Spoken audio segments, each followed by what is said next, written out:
Friends, విజయవాడలో ఉగ్రవాదులు తీవ్ర షాక్‌లో ప్రజలు. ఈ విషయాన్ని తెలియాలంటే గనక వీడియో మీరు కంప్లీట్‌గా చూడండి. అప్పుడే మీకు కంప్లీట్ ఇన్ఫర్మేషన్ ఏంటో అర్థమవుతుంది.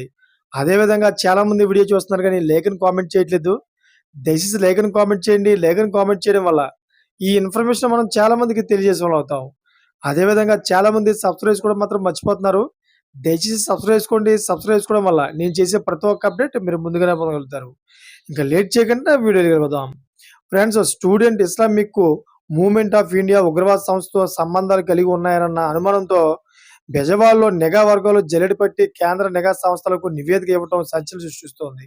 సరిగ్గా 2 నెలల కిందటే ఢిల్లీలోని నిఘా వర్గాల నుంచి వచ్చిన సమాచారం విజయవాడ పోలీసులను అప్రమత్తం చేసింది. సిమి సంస్థతో సంబంధాలు కలిగిన వారు విజయవాడలో షెల్టర్ ఏర్పాటు చేసుకుని ఉంటున్నారని కేంద్ర నిఘా వర్గాలు సమాచారాన్ని అందించినట్టు తెలిసింది. సిమి సంస్థతో సంబంధాలు కలిగిన వారుగా అనుమానిస్తున్న వారి కదలికలపై స్థానిక నిఘా వర్గాలు దృష్టి సారించాయి.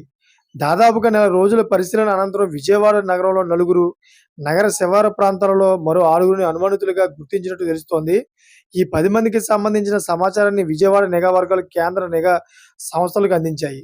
నెల రోజుల కిందటే ఈ సమాచారాన్ని ఇచ్చాయి. ఈ ప్రక్రియ అంతా కూడా అత్యంత రహస్యంగా జరగడం విశేషం. అయితే గుర్తించిన అనుమానితులను సిమి ఉగ్రవాదులని ఇతిమిత్తంగా చెప్పలేని పరిస్థితి నెలకొంది. ప్రస్తుతానికి వీరంతా అనుమానితులుగానే ఉన్నారు. అదేవిధంగా వీరి కదలికపై అయితే నిరంతరాయంగా నిఘా కొనసాగిస్తున్నారు.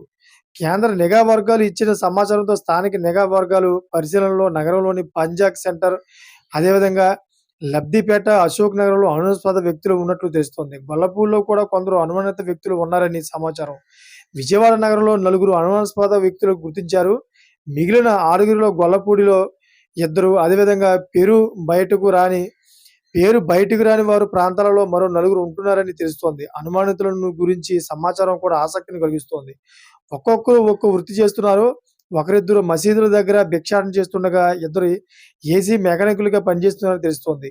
మసీదుల దగ్గర బడ్డీ కొట్లలో కూడా ఉంటున్నారని సమాచారం. వీరి కదలికలపై ఇప్పటికీ నిఘా కొనసాగుతూనే ఉంది. స్థానిక నిఘా వర్గాలు ఇప్పటికీ వీరి కదలికలపై నిఘా వేశాయి. విజయవాడ నగరం షెల్టర్ జోన్‌గా ఉందన్నది కేంద్ర నిఘా సంస్థలు అభిప్రాయపడుతున్నట్లు తెలుస్తోంది.